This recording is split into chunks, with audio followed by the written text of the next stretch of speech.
Welcome to our YouTube channel maths by Govind sir, जिसमें हम competitive maths and academic maths दोनों की ही प्रिपरेशन करते हैं। क्वेश्चन के according 4 years ago the ratio of the ages of A and B was 2:3. After 4 years the ratio of their ages will become 5:7. Find the present age of B.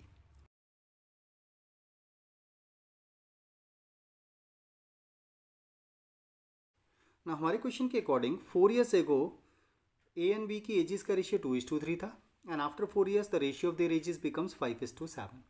अब अगर हम 4 years ago and after 4 years के बीच के durations की बात करें कि इसके बीच में कितने ईयर्स का ड्यूरेशन है, तो प्रेजेंट से 4 years ago एंड प्रेजेंट के 4 years बाद, तो डेट मीन्स ओवरऑल 8 years का गैप है इन दोनों ड्यूरेशंस के बीच में. अगर 8 years का गैप इन दोनों ड्यूरेशंस के बीच में आता है तो यहाँ जो एजेस का डिफरेंस है वो भी सेम रहना चाहिए, क्योंकि 8 years के गैप की वजह से जो रेशनल टर्म्स का डिफरेंस है वो सेम होना चाहिए. हम डायरेक्ट ट्रिक के बारे में बात कर रहे हैं. ओके, तो 2 और 5 का डिफरेंस 3 है और 3 एंड 7 का डिफरेंस 4 है, तो ये तो डिफरेंस सेम नहीं हुआ. अगर डिफरेंस सेम नहीं हुआ है तो फिर हमें इस डिफरेंस को सेम करना होगा. And how do we do that?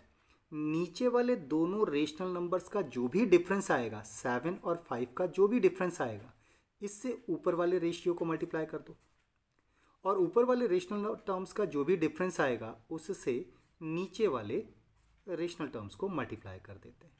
Okay, ऐसा करने से ये डिफरेंस ऑटोमेटिकली इक्वल हो जाता है. तो यहाँ आया डिफरेंस 2 से मल्टीप्लाई करेंगे 4:6 हो जाएगा, और यहाँ अगर हम देखेंगे तो 1 से मल्टीप्लाई करने पर 5 और 7 ही रहेगा. नाउ द डिफरेंस इज 4 और 5 का डिफरेंस 1, 6 और 7 का डिफरेंस भी 1 हो गया, तो that means difference is 1. Okay, तो इस 8 years के गैप की वजह से इनका जो रेशनल टर्म्स का डिफरेंस है वो 1 यूनिट आ रहा है. ओके, तो डेट मीन्स इन दोनों रेशनल टर्म्स के बीच का डिफरेंस भी 1 यूनिट है, इन दोनों रेशनल टर्म्स के बीच का डिफरेंस भी 1 यूनिट है. तो ये जो 1 यूनिट का गैप है वो किसकी वजह से आ रहा है? 8 years के डिफरेंस की वजह से आ रहा है. तो that means 1 unit difference is due to 8 years gap.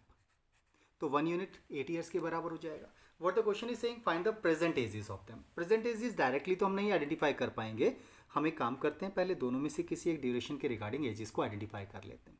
तो हम 4 years ago के अकॉर्डिंग बात करते हैं. तो 4 years ago ए की एज कितनी थी? 4 यूनिट.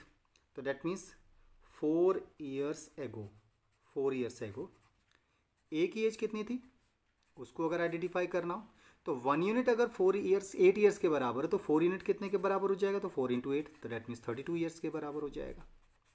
ओके, और बी की एज भी 4 years ago की ही आइडेंटिफाई कर लेते हैं. तो बी की एज कितनी होगी 4 years ago? बी की एज 4 years ago थी 6 यूनिट, तो 6 यूनिट कितने के बराबर हो जाएगा? 1 यूनिट 8 years के बराबर, तो 6 यूनिट 6 years 48 years के बराबर हो जाएगा. 48 years. तो अब हमारे पास दोनों ही पर्सनस की एजेस कितनी हो गई? 32 एंड 48 years हो गई. एक्चुअली क्वेश्चन में प्रेजेंट एज ऑफ बी ही आइडेंटिफाई करने के लिए कहा था, तो हम डायरेक्टली बी को आइडेंटिफाई करते तो भी हमारा काम चल जाता. तो प्रेजेंट एज ऑफ बी कितनी हो जाएगी? चलो फाइंड कर लेते हैं. आप प्रेजेंट एज ऑफ बी अगर आइडेंटिफाई करना हो तो बी की 4 साल पहले की एज 48 years है. 4 years ago वो 48 years का था, तो आज कितने का? 4 साल बड़ा हो जाएगा. तो डेट मीन्स उसकी प्रेजेंट एज 52 years हो जाएगी. That is the present age of B. I hope clear हुआ होगा. वीडियो लेक्चर पसंद आने पर चैनल को सब्सक्राइब, लाइक एंड शेयर जरूर करें. साथ ही बेल आइकन को प्रेस करें जिससे आने वाले वीडियो का नोटिफिकेशन आपको तुरंत मिल पाए. Thank you.